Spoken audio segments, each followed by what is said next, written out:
when the time from before Rosh Hashana, I mean, I remember very well because the preparing for Slichas was something that you don't see it here. Our custom was the first day of Slichas, they woke up very early, like before 4 o'clock, and the shamis used to wake up. This was, I still remember like in dream, when the shamis used to go around in Steitzow Avodah Saboira, he used to tell, and we got together in shul, in first people used to say Tehillim a lot before Slichas, and then we started Slichas was something like how to say, awesome. With such his lahavis and like would be already the Yomim Noruim. They said it with kavuna in it was still dark, and it was special. The Chazan used to say it, but young boys you used to have use the opportunity from the slichas to go out in whenever they knew they have trees with fruit. They used to brag that they know a place, Ertler, where they can eat pears or apples or prunes. I never was lucky because I never could climb trees, and I wasn't from that adventures like other boys. I never went to climb other like fences or climb trees. I used to envy those boys who used to come and show that they have that what they got, apples or pears or prunes or plums. Like, but when it came in what it was today in hindsight, I wonder why people, the elders, didn't denounce or allow such a behavior from children. I guess I don't know. It was different times. When it came Rosh Hashana, we started davening very early, and the custom was that Ruf Halbestam, Sina Halbestam, used to come down in shul. The Rosh Hashana in Yom Kippur he davened in Besmedrish. Usually he had his own minyan where he lived. He had they davened in his house, but Rosh Hashana used to come down, and he used to always talk before Tkiyas Shofar, and every sermon he started, "My heilige Sonse sei dort gesucht," and his voice was like from a barrel. And he used to, I still remember that he used to line to Rosh Hashana Yom Kippur, and he started with such a deep voice, and he used to daven Mishnah too. in usually after liner, everybody went home to eat, to have some, make kiddush and eat something. It's not like here that they serve this when in shul, or this. But us, it wasn't such thing, something to make a kiddush in shul. When they make a kiddush, people used to take them home, because cake was a very special thing, especially sponge cake. We used to call sponge cake leker.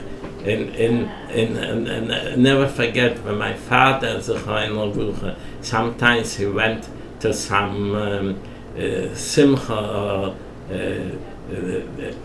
he used to bring home for the children in his pocket a piece of leker, a piece of sponge cake. So the custom was that after liner everybody went home to eat, vernehmen was it called, and then they came back to for Tkiyat HaShofar in Mirsif, and I never remember they should finish Shabbos Rosh Hashana davening before 3 o'clock, very late. When the people used to eat, and then they used to go down Mincha and go to Teshlich, was something to see. The whole community from the shul in Beis Medrash used to go down to the bridge, which was on the way. They had to pass our house, and the bridge was full of people of saying Teshlich, and then they went home to Dalmav. But it was almost the whole day was spent in a very little time was spent after davening at home. They used to say, if you went to take a nap, if you sleep in Rosh Hashana, then you pass up with praying and davening. You verschluf your destiny. Nobody went to lay down after in Rosh Hashana. And if they finished, if they had time, they went back to say Tillim in shul.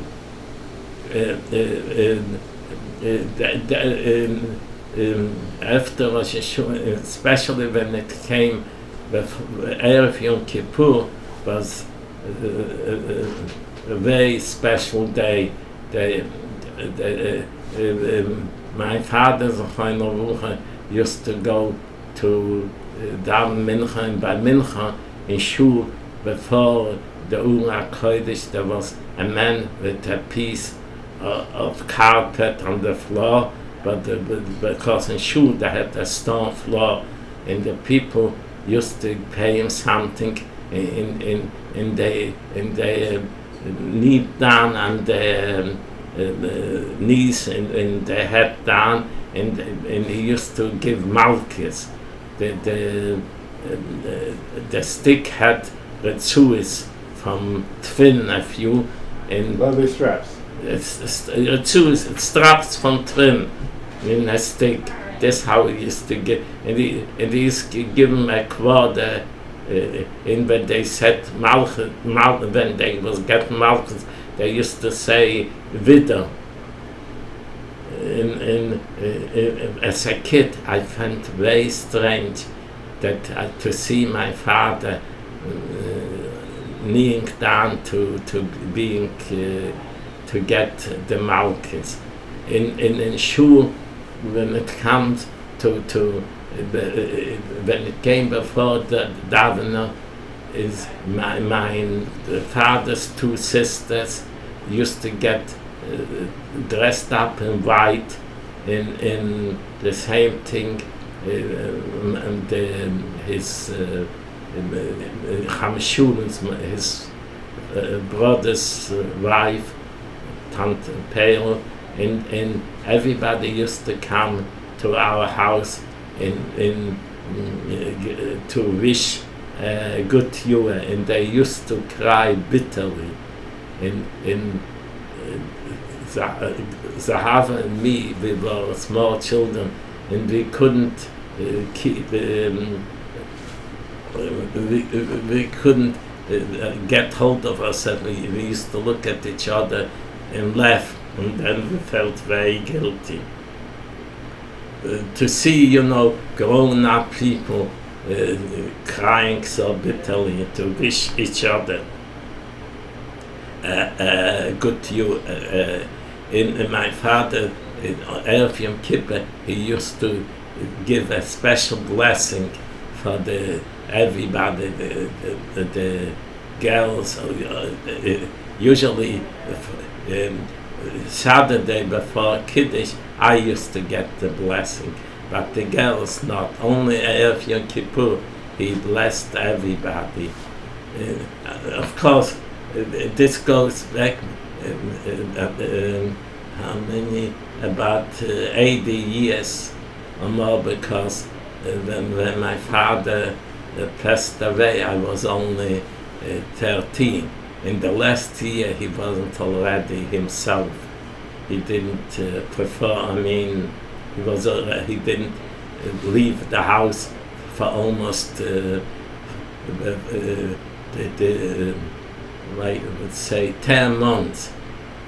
He got sick like before the Yom Tovim, and he never went outside to shul. He was down at home. So Yom Kippur, when we got to the synagogue, was first of all a lot of people brought chairs to the synagogue because there weren't enough.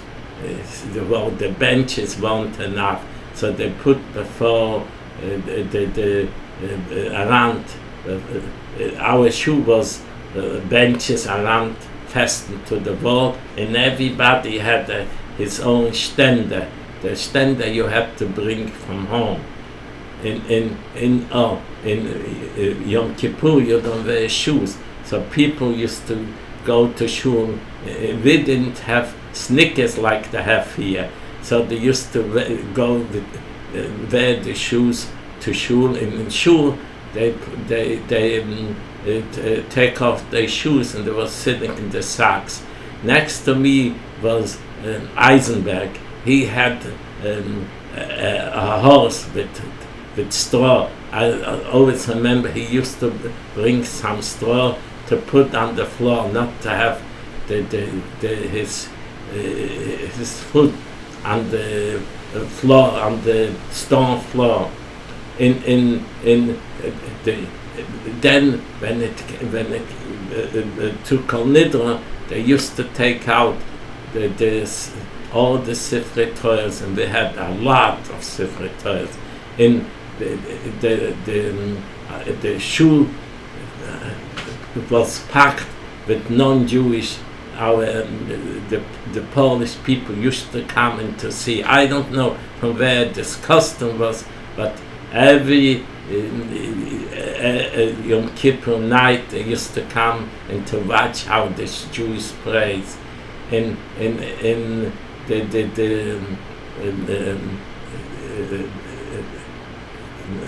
the atmosphere was so like, everybody was afraid, when they prayed with very kavuna, and a lot of crying was going on in Yom Kippur and Rosh Hashana. My father used to, when I was young, I remember he didn't go to sleep Yom Kippur night. He said Tillim and this in this. Yeah, what says it? He went before davening to the mikveh. The mikveh was a cold. We had two mikvehs. One was a cold, a Dutch one. One was at the warm tap. But in Yom Kippur, Shabbos, if you want to go to the mikveh, you have to immerse in cold water. In the years, I mean, not the last 2 years, but before he used to do it Yom Kippur in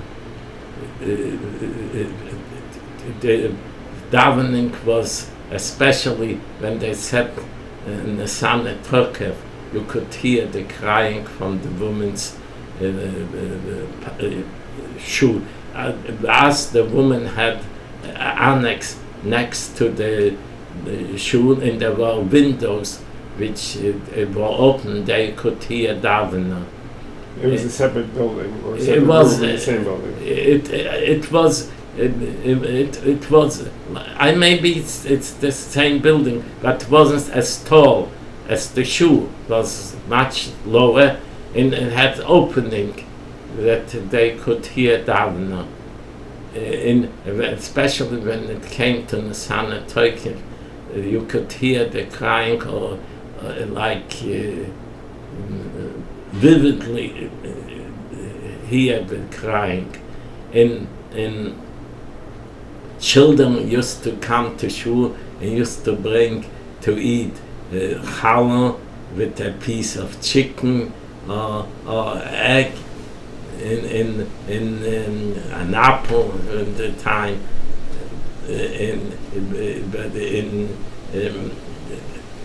Another custom was they used to give a smell to something in little bottles, ammonia, strong ammonia, to wake up the people. They shouldn't get tired.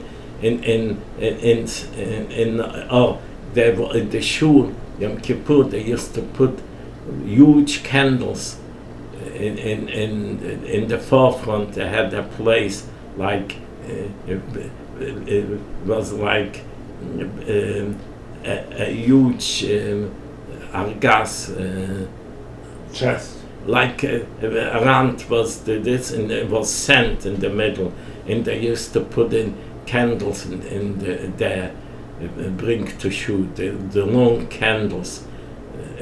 The shoe had they have only candles. The candlestick was suspended from the ceiling, but they didn't have kerosene lamps. Only you could light only candles. And sometimes people used to faint because it was a little sticky.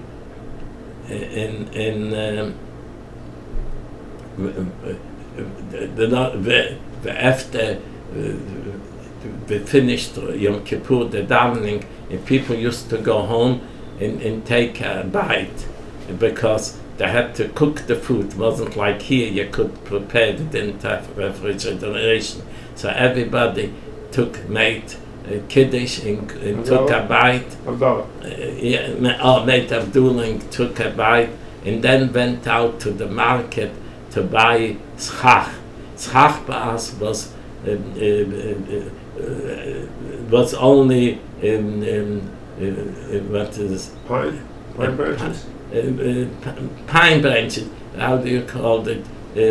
Evergreen branches. We didn't know that, like here, to put other things. But I was always wondering that the peasant from the mountains used to come and bring huge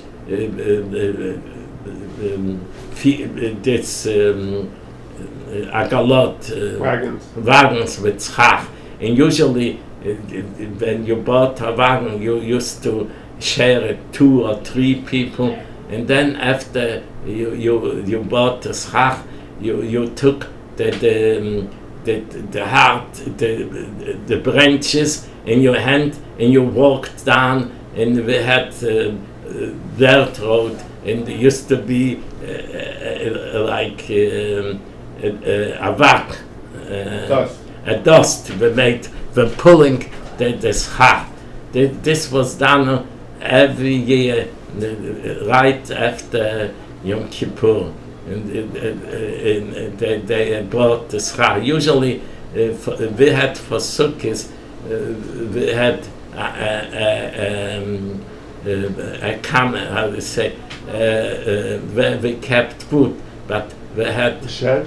a shed, like it was a dirt floor, but half of the shed of the roof used to open up, so we used to take Zmigrod blankets and make the walls from the 2 walls we had from the shed, and the other 2 walls was arranged with blankets. The shed didn't have walls on all 4 sides? Yeah, but we took you only only part part of of it. It was only half, but it was open top. Women never ate in the sukkah. Was a table with we were 2 people. When I was younger, we had a tenant, El Tzanga. He used to eat there too, and the woman used to bring out the food, and only to Kiddush they stayed in the sukkah. Okay, it's enough. How many? It's enough. Yeah, but